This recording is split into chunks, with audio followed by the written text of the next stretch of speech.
Hey, welcome to Aero 2026. We are here at the booth of Scalewings Aircraft and want to show you more of what we are doing. We're standing here in front of the SW-51 Mustang, which is a 72% true-to-scale recreation of the legendary P-51. And our aircraft is made entirely of carbon fiber, which is, tricks with your mind, because when you look at it, it looks like the riveted aluminum Mustang. How is it possible?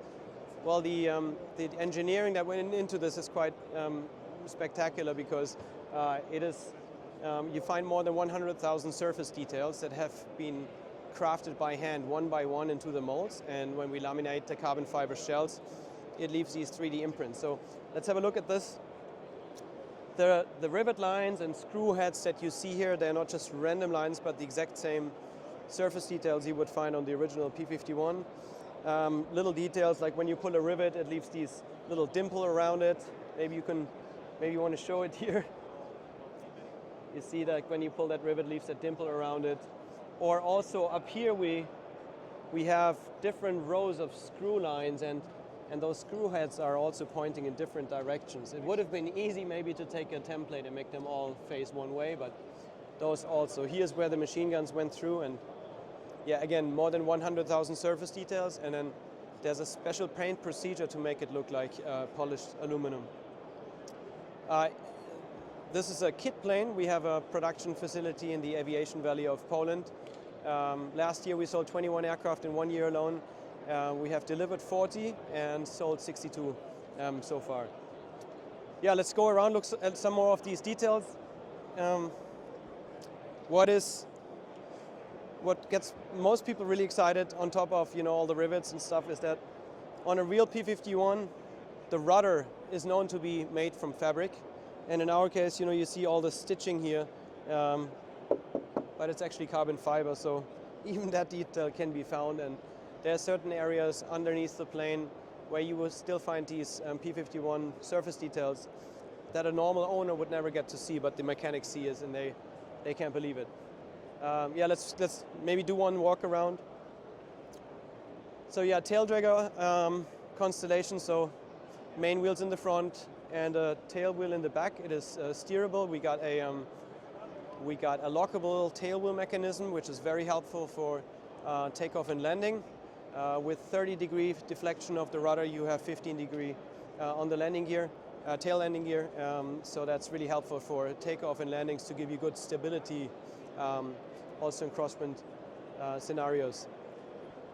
The control surfaces are true to scale, 72%, but the weight is only between 16 to 18%. So it gives you a lot of performance and a lot of agility. It's actually, the roll rate is 3 times faster than the real Mustang, because the weight is so light, but we have the true to scale 72% control surfaces. If you look at the level of engineering and precision engineering that went into this, you can nicely see it here. For example, if you look at this, the gap, there's no contact, but it's just beautiful craftsmanship that our team in Poland does.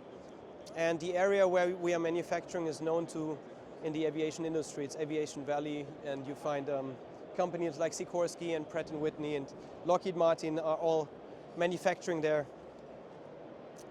As we come around, we can see here on the leading edge where used to be the machine guns. We installed landing gear, machine gun lights we call them, and super strong LEDs that give you great visibility, or for other planes as you are approaching a circuit, they can see you from really far away already. And there's actually a function on the control stick where you can make them flicker in the hertz of machine guns.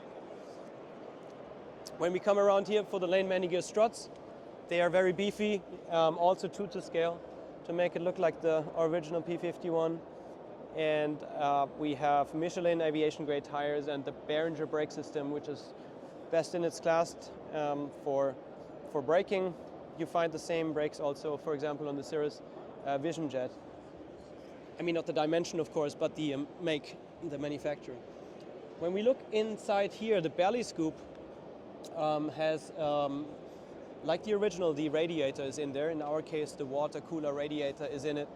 And we have a nice channel flow to create laminar flow into this radiator. And there's a really nice side effect by having that scoop and these two very exact proportions and geometry. It actually sounds like a real P-51 at 72% of the scale. You know, as the wind moves through it, it creates a jet-like whizzing sound, which is quite spectacular. When we look inside the gear base, you will notice that there's no hydraulics here. It's very clean set up because all of our landing gears, both main ones as well as the rear one, is actually all electric. So there can be no leakages and it is maintenance free. One cool feature is that all these actuators, each landing gear leg has its own actuator that we make in-house, and it sits on mechanical coil springs that are under tension, and they store the kinetic energy, and there's Bowden cables running from every landing gear actuator to the center console, and in case of an electric failure you can actually just release that handle, and then by brute force of the coil spring releasing its tension, it shoots out the landing gear strut in about 1 second, and then it's self-locking over center. As we come to the front, we have, the exhaust stacks, of course, of the original P-51, true to scale. There's 6 on each side because of the Merlin being a 12-cylinder, but we are using the Rotax engine in this one, so they're just for show. But we wanted to maintain the ramp appeal, so that they need to be on it. Here in the front, we have the air inlet for the oil cooler. There are 2 oil coolers in sequence for the 916 IS engine, which is the top model of the Rotax engines, and it requires additional cooling, so that works really well. We have really great cooling characteristics of the plane. If you film up here, you will see some of the air inlets that we have on the top of the cowling. There are some big NACA inlet that allows for better flow of air into the intercooler. And then we have some openings here to release the warm air out of the engine compartment. But again, cooling works really well. We've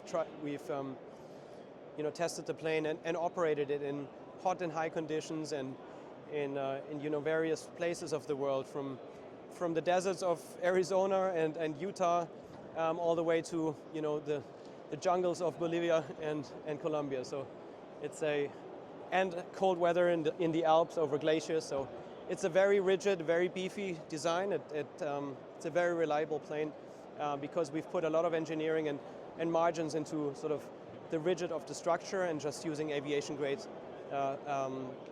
parts that we are installing. The propeller, this is the latest development. MT Propeller is a phenomenal company. They actually own another company that makes these P-51 blades for the real P-51. So anyone out there who has a P-51 will know that the only supplier that still makes P-51 blades today is MT Propeller, and Martin Albrecht and his team, they've been phenomenal in taking that shape of the P-51 blade, scaling it down for us to make it fit on the 916 IS, which is just an incredible level of support, because they are also, really enthusiastic about the program. Yeah, we spoke about the prop, landing gear, the prop. Up here you have, the inspection base for, to check on your oil or the brake fluids and the battery connection.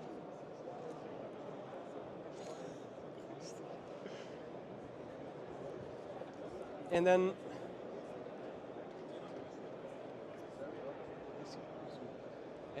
let's have a look inside here and show you.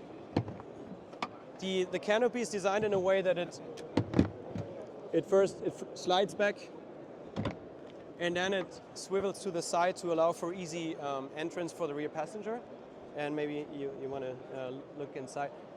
It's a 2-seater. Every aircraft is a 2-seater with dual controls, but the pilot, when flying alone, sits in the front seat.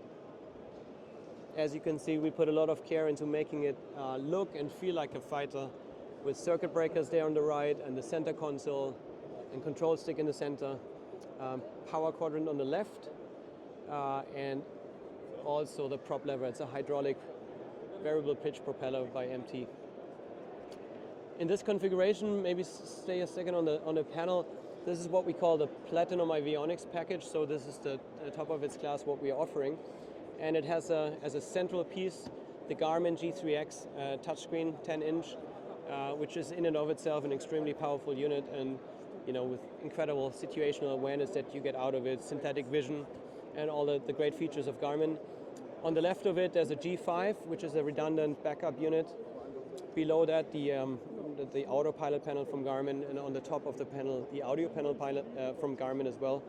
And just below the big screen, we have another smaller screen, which is the GNX 375.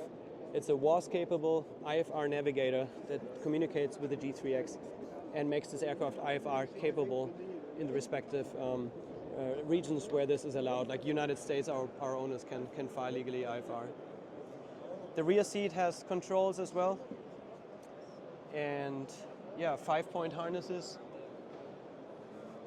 And what's important to note is that every aircraft is unique and customized. So, the color of the seat belts, the leather itself, the embroidery on the seat, as well as the paint scheme, we put a lot of work, and that's half of the fun, to listen to the story of the owners and make each one, a masterpiece that's unique and distinct to the requirements or the wishes and dreams of the owners. Yeah, I think we're pretty through. So you see down there the tail wheel that is also fully retractable with those doors then closing. And this is the rear part of the belly scoop where the air gets out again. And what is the price for the aircraft? So they start at $502,000 US, and if you take all the options, it is $665. Okay. And it's Rotax inside? Rotax 916. 916, okay. Yeah. So, okay. That was good timing. You came in on the video and asked the right question. Okay. All right. We're sitting here underneath the aircraft, and there's one more detail I wanted to bring your attention to. As you look inside of this belly scoop, you'll note that up here there's a little device, and that's actually a taxi camera. So there's a connection to the G3X display, and you can select it per touchscreen, and then you get a live TV feed of the world in front of this camera onto the G3X, which is really nice for taxiing on the ground. So you wouldn't need to do the S-turns, but also when you are, getting ready to do the run to start the engine, just to make sure there's no obstructions or people in front of you. And it actually, because it's a wide angle lens, you can even see the landing gear move in and out as it is in motion. There's a primary indication in the cockpit with LEDs. There's a sensor on each landing gear leg, which is a primary indication if the gear is out, up or down. But it's really nice as a secondary layer of safety to see that landing gear actually coming down as you approach it. It's a nice feeling. So yeah, cool little feature. Modern technology, so these days it's so great in the experimental amateur build space, which this aircraft is in. You can just implement features of this kind very quickly without having to go through months, if not years, of full certification process. But they clearly add safety and situational awareness to the plane. Yeah, so just some general facts about the company. We have now scaled to 82 people at the factory in Poland. We sold 62 aircraft. We have delivered 40, and just in 2026 alone, in the first quarter, we already delivered 4 planes. So all the operations in the factory are really streamlined already. For more information, feel free to visit our website, which is scalewings.com, SCALE wings.com, where you can find contact form and more information about the SW-51. And yeah, we'd love to hear from you and let you know more. And you're always very welcome to visit us at the factory in Poland, which is 2 hours east of Krakow. And it's quite nice to see the only Mustang factory in the world in action. So there's always 5 or 6 planes in various grades of completion, and yeah, it's worth a trip.